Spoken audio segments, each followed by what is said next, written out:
नमस्कार दोस्तों, स्वागत है आपका हमारे YouTube चैनल पर। दोस्तों, आज मैं आपको श्रीमद् भागवत गीता के चौथे, पाँचवें और छठवें अध्याय के बारे में बताऊंगा।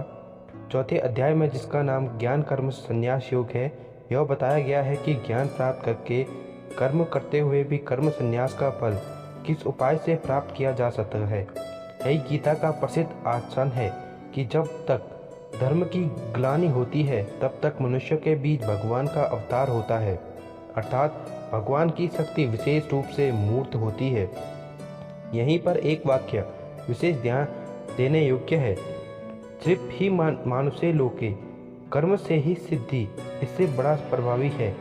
यह सूत्र गीता दर्शन में नहीं है, किंतु गीतात्व इस सूत्र में इतना सुधार और करता है कि वह कर्म असंग भाव से अर्थात फलाशक्ति से बचकर करना चाहिए।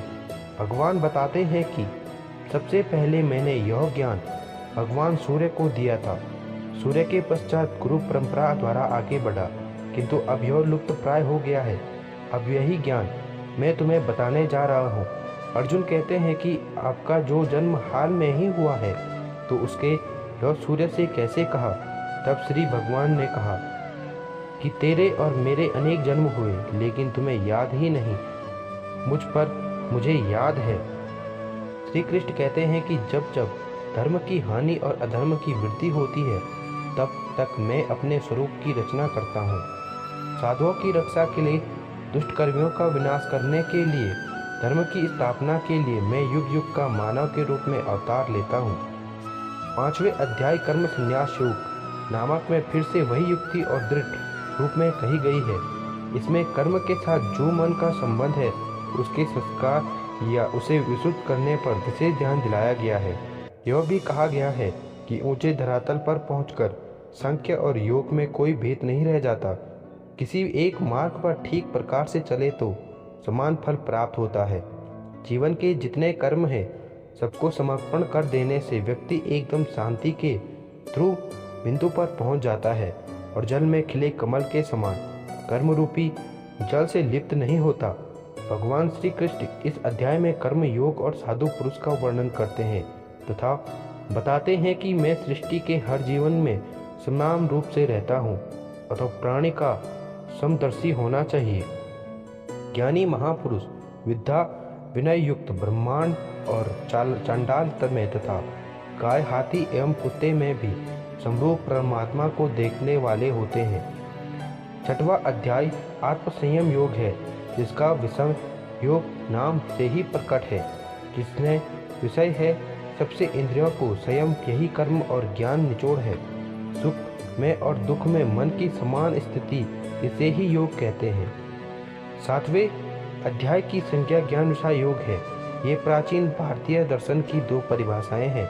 उनमें भी विज्ञान शब्द वैदिक दृष्टि से ही बहुत ही महत्वपूर्ण था। सृष्टि के नानात्व का ज्ञान विज्ञान है और नानात्व एक ही और प्रकृति ज्ञान है। ये दोनों दृष्टियां मानव के लिए उचित है। इस प्रसंग में विज्ञान की दृष्टि से अपरा और परा प्रकृति के इन दो रूपों को उचित का व्याख्यान यहाँ गीता ने दी है। यह अवश्य ध्यान देने योग्य है कि अपरा प्रकृति आठ तत्व है, पंचभूत, मन, बुद्धि और अहंकार। जिस अंड से मानव का जन्म होता है, उसमें ये आठों रहते हैं, किंतु यह प्राकृतिक सर्वज्ञ है, अर्थात यह जड़ है। इसमें ईश्वर की चेष्टा के संपर्क से जो चेतना आती है, उसे परा प्रकृति कहते हैं। वही जीवन है। आठ तत्वों के साथ मिलकर जीवन नौवां तत्व हो जाता है। इस अध्याय में भगवान के अनेक रूपों का उल्लेख किया गया है, जिनका और विस्तार विभूतियों योग नामक 10वें अध्याय में आता है। यही विशेष भगवती दृष्टि का भी उल्लेख है, जिसका सूत्र वासुदेव सर्वमिति, सब वसु या शरीरों में एक ही देव तत्व है। उसी की संज्ञा विष्णु है, किंतु लोक में अपनी रुचि के अनुसार अनेक नामों और रूपों में उसी एक देव तत्व की उपासना की जाती है। वे सब ठीक है, किंतु अच्छा यही है कि बुद्धिमान मनुष्य उस ब्रह्म तत्व को पहचानने और आत्म विद्या का सर्व शिखर है। पंच तत्व मन बुद्धि भी मैं भी हूँ। मैं ही संसार की उत्पत्ति करता हूँ और विनाश में भी करता हूँ। मेरे भक्त चाहे जिस प्रकार भेजे परंतु अंततः मुझे ही प्राप्त होते हैं। मैं योग माया से अप्रकट रहता हूँ और मूर्ख मुझे केवल साधारण मनुष्य ही समझते हैं।